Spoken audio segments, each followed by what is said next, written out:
This is what God will do after a narcissistic relationship. Get ready, this is very horrible.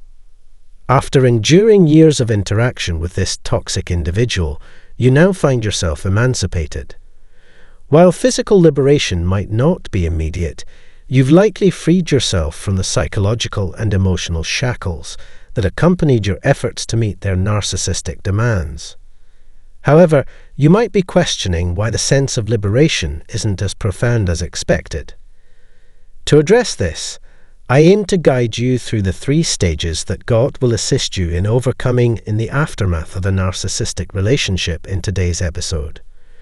Whether the source was a spouse, parent, pastor, colleague, or friend, the following 3 detoxification procedures will help you discern moments when God is at work in your life from those when the adversary is still attempting to stifle you. Therefore, before entertaining thoughts of returning to a detrimental situation, stay with me, my friend, as you'll be better equipped to reclaim your life after our time together. Let's delve into what you can anticipate God accomplishing in the coming 12 months and beyond as we recover from this narcissistic relationship. First and foremost, God will initiate the process of unveiling. In the months following the detox from the relationship, you will gain clarity on areas where you may have faltered, tolerances, actions mistaken for love, immaturity, ungodly methods, or unhealthy approaches to handling situations. Simply put, God is set to reveal your role. As Luke 12:2 affirms, nothing remains concealed or covered up that will not be revealed or known. This, my friend, doesn't absolve you of responsibility or negate the issues with the other party. However, if you grant God access, a transformative work will commence, liberating you from past thoughts and patterns. This endeavor begins with the disclosure of vulnerabilities or blind spots. Your codependency, insatiable need for approval, people-pleasing tendencies, and fear of confrontation may come to light.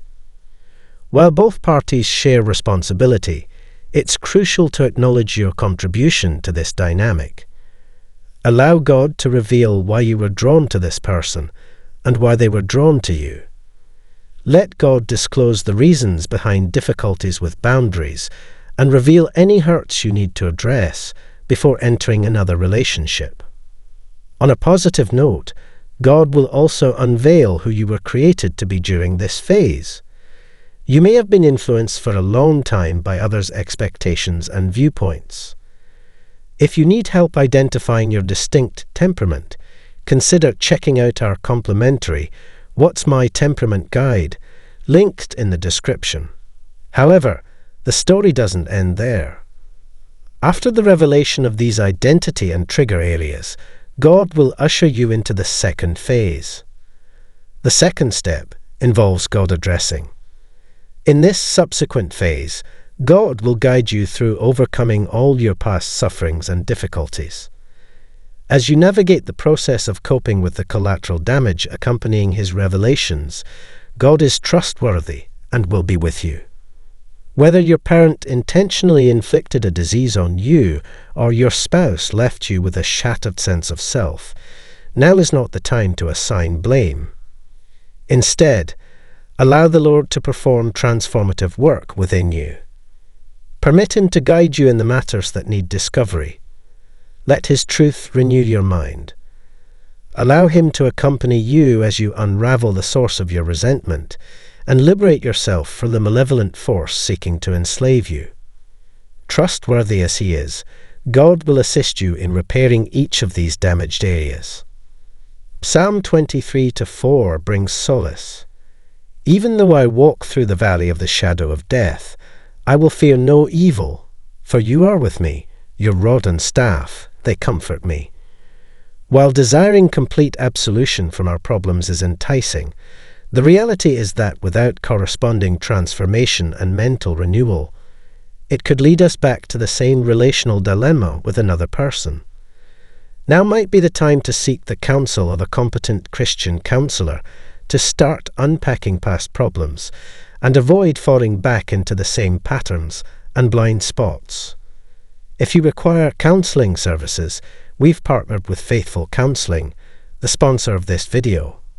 Access the link below for a 10% discount on your initial month's counselling and to be matched with a counsellor who best suits your needs.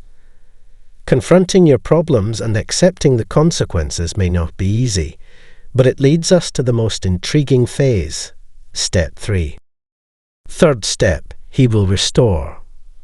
Unlike physical abuse, emotional abuse leaves deep psychological wounds, including bitterness, abandonment fears, control issues, shattered trust, chronic health conditions, and a pervasive sense of powerlessness.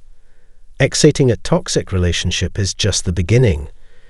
To foster healthy relationships in the future, extending beyond romantic ties, it is advisable to seek healing for these wounded areas in the presence of the Lord.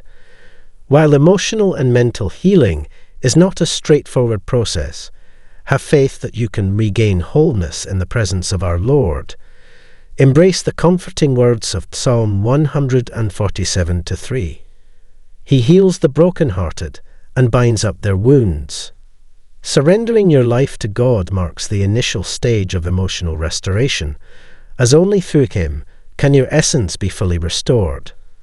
Keep in mind that healing is a process that requires choosing, moment by moment, to have faith in and submit to the Lord. Moreover, eliminating a narcissist does not magically resolve all issues. Part of the work involves gaining the knowledge and skills to establish solid biblical boundaries, preventing a recurrence of such circumstances. Proceed to this episode via the provided link for guidance on this matter. Additionally, if you wish to become proficient in recognizing and managing various challenging individuals, obtain a copy of our Toxic People's Survival Guide, a complimentary gift from me. The link will be provided in the following description section.